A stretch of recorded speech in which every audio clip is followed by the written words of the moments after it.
Tinjunya dipenuhi dengan energi kekerasan, dan setiap pukulan sepertinya mampu mengguncang gunung dan sungai serta mengenai organ vital Chen Ping.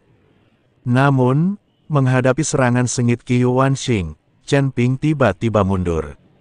Pada saat yang sama, cahaya dingin tiba-tiba menyala dari tangan Chen Ping, seperti meteor yang menembus langit malam. Pedang pembunuh naga muncul di tangan Chen Ping. Suara samar auman naga mengalir di tubuh pedang naga, samar-samar menunjukkan tekanan yang membuat jantung berdebar-debar. Hari ini, aku akan menunjukkan kepadamu kekuatan pedang pembunuh naga. Chen Ping berteriak pelan, dan tubuhnya bangkit, terbang melintasi medan perang seperti hantu. Pedang pembunuh naga sepertinya hidup di tangannya. Harimau mengaum. Udara yang dituju oleh ujung pedang tampak bergerak. Ia terbelah menjadi dua, meninggalkan retakan yang terlihat dengan mata telanjang. Ekspresi Qiu Wanxing sedikit berubah ketika dia melihat ini. Meskipun dia bangga dengan kultivasinya yang canggih, dia tidak berani ceroboh di depan pedang pembunuh naga. Dia dengan cepat mengerahkan seluruh energinya dan mengumpulkannya di telapak tangannya, bersiap menahan pukulan itu. Bayangan pedang akan menemanimu. Dengan teriakan keras, sosok Chen Ping tiba-tiba berhenti, dan dia tiba-tiba mengayunkan pedang pembunuh naga. Cahaya pedang yang menyilaukan terkondensasi di ujung pedang, membawa kehancuran bagi dunia. Momentumnya langsung menuju ke arah Qiu Wanxing. Qiu Wanxing mengayunkan telapak tangannya, dan energi sejatinya berubah menjadi bayangan binatang besar, mencoba memblokir pukulan mengejutkan ini. Namun, ketika cahaya pedang berbentuk naga bertabrakan dengan bayangan binatang itu, suara gemuruh yang memekakkan telinga terjadi. Udara di sekitarnya tampak terkoyak sepenuhnya, debu beterbangan, dan kerikil beterbangan kemana-mana takut terkena dampaknya. Cahaya pedang berbentuk naga tidak dapat dihentikan, menembus bayangan binatang itu, dan terus menyerang Qiu Wanxing. Qiu Wanxing menjadi pucat karena ketakutan. Dia hanya bisa menggunakan keterampilan fisiknya dengan tergesa-gesa, dan nyaris menghindari titik vital. Namun meski begitu, lengan kirinya masih tersapu akibat cahaya pedang, dan kulitnya langsung terkoyak dan berdarah. Pukulan ini membuat Qiu Wanxing benar-benar memahami kengerian pedang pembunuh naga, dan dia tidak lagi berani meremehkannya. Namun, pertempuran tidak berakhir. Chen Ping memanfaatkan kemenangan untuk mengejarnya. Pedang pembunuh naga menari di tangannya seperti senjata kedap udara. Setiap pedang berisi kekuatan untuk menghancurkan gunung dan memecahkan batu mundur dengan mantap tanpa ada peluang untuk melawan. Tubuhnya ringan dan dia bergerak melintasi medan perang seperti hantu. Setiap penghindarannya tepat, menyebabkan pukulan Qiu Wanxing gagal berulang kali. Seiring berjalannya waktu, Qiu Wanxing secara bertahap menyadari bahwa dia tidak berdaya untuk memenangkan hati Chen Ping. Namun serangan Chen Ping menjadi semakin sengit, membuatnya merasa ketakutan setiap saat. Dia tahu betul bahwa Chen Ping bukanlah orang yang mudah, dan pedang pembunuh naga bahkan lebih kuat. Oleh karena itu, dia mulai menyesuaikan taktiknya, tidak lagi menyerang secara membabi buta, tetapi mencari kekurangan Chen Ping dan berusaha menang dengan kepintaran. Namun, Chen Ping sepertinya memahami pikiran Qiu Wanxing. Dia berbentuk seperti angin, dan pedang pembunuh naga itu seperti makhluk hidup di tangannya, dan serangan Qiu Wanxing dinetralkan satu persatu, sambil mencari peluang untuk melakukan serangan balik. Akhirnya, ketika serangan Qiu Wanxing sedikit melambat, Chen Ping memanfaatkan kesempatan itu. Tubuhnya terangkat seperti seekor citah yang siap menyerang, dan pedang pembunuh naga itu membentuk busur sempurna di udara, langsung menuju ke organ vital Qiu Wanxing. Kemanapun pedang itu lewat, udaranya seolah terkoyak, meninggalkan retakan yang dalam. Meskipun Qiu Wanxing mencoba yang terbaik untuk melawan, semua pertahanannya pucat dan tidak berdaya di bawah ujung pedang pembunuh naga yang tidak bisa dihancurkan. Seluruh tubuh Qiu Wanxing terasa seperti terluka parah. Dia terbang dan jatuh dengan keras ke tanah. Dia berjuang untuk bangun, tetapi menemukan bahwa energi sebenarnya di tubuhnya tidak teratur dan dia terluka parah. Bagaimana kamu bisa begitu kuat? Qiu Wanxing memandang Chen Ping dengan tidak percaya, dengan suaranya yang bergetar. Seorang biksu alam Mahayana tingkat pertama sebenarnya mampu mengalahkan dirinya sendiri, alam Mahayana tingkat ke-8, dan bahkan melukai dirinya sendiri secara serius. Ini sangat sulit dipercaya, bahkan Xing Daorong di sampingnya terkejut dan tidak bisa berkata-kata. Chen Ping berada di alam kesengsaraan tingkat 9 pada saat itu, dan sungguh mengejutkan mampu mengalahkan alam Mahayana tingkat keempat. Sekarang Chen Ping baru saja dipromosikan ke alam Mahayana, dia benar-benar dapat mengalahkannya tingkat ke-8 dari alam Mahayana. Ini sangat keterlaluan, bahkan ratusan tentara di sekitar melihatnya dengan mata terbuka lebar. Mereka belum pernah melihat pertarungan dengan perbedaan dunia yang begitu besar, dan mereka masih bisa menang. Apakah kamu yakin? Chen Ping memandang Qiu Wanxing dengan dingin dan bertanya. Aku menuruti ibumu. Jika aku tidak terluka, bagaimana aku bisa dikalahkan olehmu? Qiu Wanxing berteriak keras. Meskipun Qiu Wanxing terkejut, dia tidak boleh menyerah saat ini. Jika tidak, ratusan tentara akan memikirkannya. Bagaimana dia bisa meyakinkan masyarakat? Jangan bilang aku tidak memberimu kesempatan. Aku bisa membiarkanmu kembali untuk pulih dari lukamu. Saat kamu pulih dari lukamu, kita akan bertengkar. Aku akan membuatmu berlutut di hadapanku dengan keyakinan. Chen Ping langsung mencabut pedang pembunuh naga di tangannya, lalu berbalik dan pergi. Qiu Wanxing tercengang, dia tidak menyangka Chen Ping akan melepaskannya dan menjadi sangat bahagia. Tuan Chen, Xing Daorong berjalan ke arah Chen Ping dan berteriak dengan sedikit ragu. Sekarang adalah saat yang tepat untuk menyingkirkan Qiu Wanxing. Jika dia dilepaskan, dia masih akan menjadi masalah di masa depan. Saat ini, Xing Daorong telah lama diyakinkan oleh Chen Ping, sehingga gelarnya telah berubah. Seorang biksu di alam Mahayana tingkat pertama dapat mengalahkan seorang biksu di alam Mahayana tingkat ke-8. Prestasi masa depannya tidak akan terbatas. Xing Daorong tahu bahwa dia sebaiknya memeluk pohon besar Chen Ping saat ini. Apakah kamu takut aku tidak akan bisa mengalahkannya di masa depan? Chen Ping memandang Xing Daorong dan tersenyum tipis. Dia tahu bahwa Xing Daorong pasti takut setelah Qiu Wanxing pulih dari lukanya, dia tidak lagi menjadi lawan Qiu Wanxing. Namun, Chen Ping tahu di dalam hatinya bahwa meskipun dia saat ini berada di alam Mahayana tingkat pertama, dia telah mencapai kondisi puncaknya. Selama dia memiliki sumber daya yang cukup, dia akan dapat maju ke alam Mahayana tingkat kedua alam Mahayana dalam waktu singkat. Selama dia mencapai alam Mahayana tingkat kedua, Qiu Wanxing bukanlah apa-apa.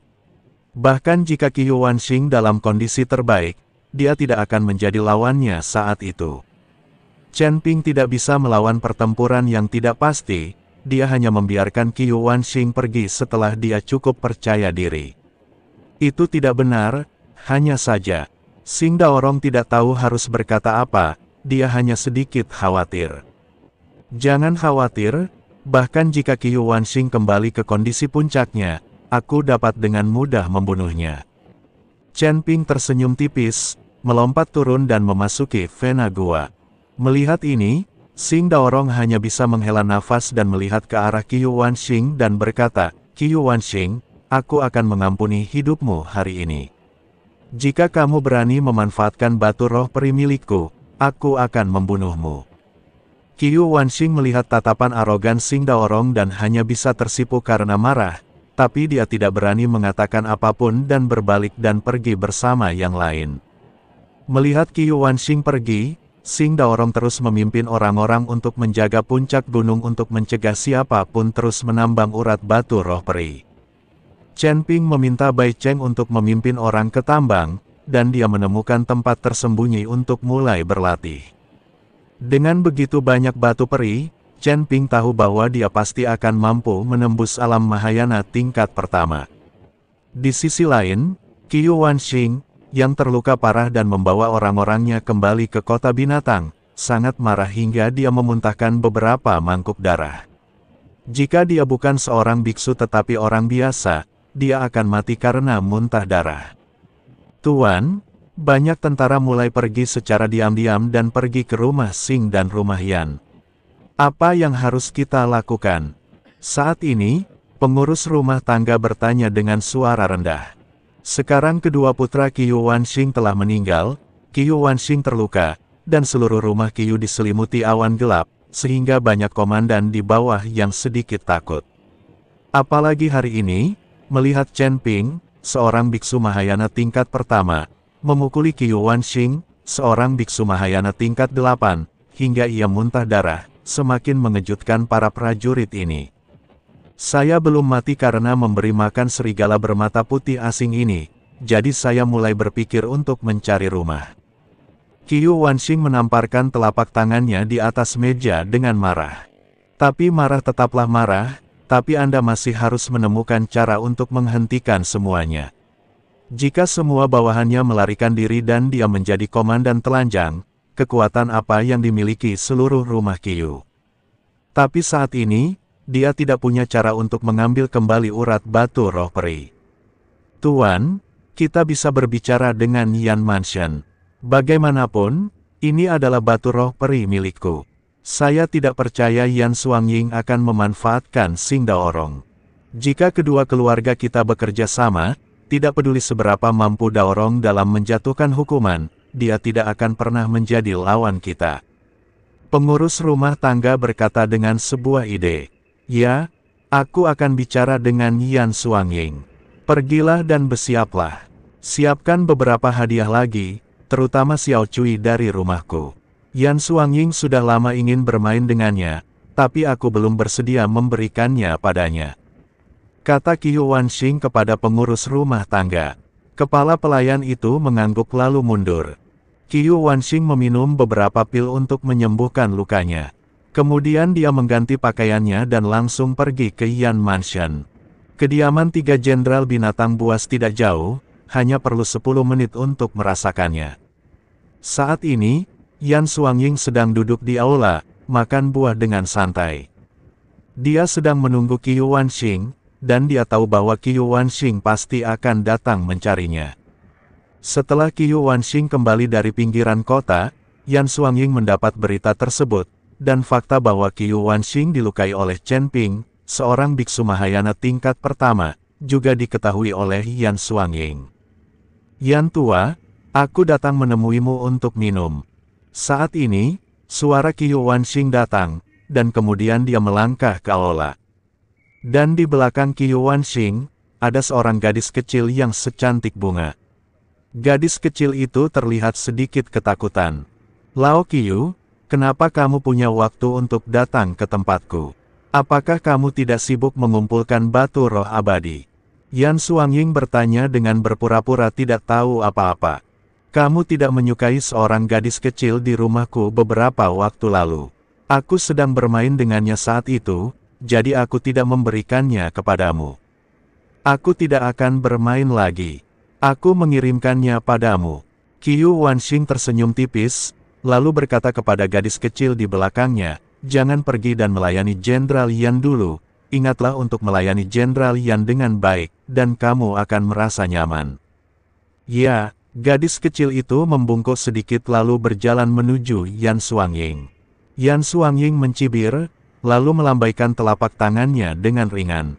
Ledakan, semburan kekuatan spiritual menghantam gadis kecil itu secara tak terduga, menjatuhkannya dan jatuh ke tanah, muntah darah dan sekarat. Aku tidak ingin kamu bermain-main dengan yang lain. Yan Xuangying mendengus dingin. Di mata mereka, pelayan seperti ini lebih buruk dari semut, jadi mereka membunuhnya begitu saja tanpa beban psikologis apapun. Qiu Wanxing hanya melihatnya sekilas tanpa amarah, tapi berkata sambil tersenyum, aku akan mencarikan yang lebih baik untukmu, dan aku akan memberikannya padamu.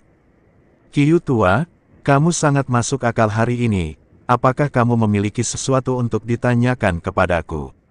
Yan Xuangying bertanya dengan sedikit kesenangan. Tolong apa? Aku hanya ingin mendiskusikan sesuatu denganmu. Qiu Wanxing tidak akan mengambil inisiatif untuk memohon pada Yan Xuangying. Jika itu terjadi, dia tahu bahwa dengan temperamen Yan Xuangying, dia pasti akan melepaskan kulitnya. Oh, Apa yang sedang kita diskusikan? Yan Xuangying bertanya. Seperti yang kau tahu, aku telah memperoleh batu roh peri sekarang. Kecuali untuk mengirimkan beberapa ke istana Tuan Kota, aku telah menyimpan sisanya. Lagi pula, benda ini tidak ada gunanya bagi wilayah kita saat ini. Tapi aku punya cara untuk menjual batu peri ini dengan harga tinggi. Sekarang urat batu peri telah ditemukan di pinggiran kota, yang tak ternilai harganya. Sekarang Xing Daorong menempati urat batu roh peri dan ingin mengambilnya sendiri, jadi saya ingin mendiskusikannya. Kedua keluarga kita dapat mengambil alih urat batu roh peri dan kemudian kita menambangnya. Saat saya mengadakan penjualan, hasilnya akan menjadi 50-50 antara kedua keluarga kita, dan Anda tidak perlu melakukan apapun. Qiu Wanxing mengikuti Yan Xuangying dan berkata,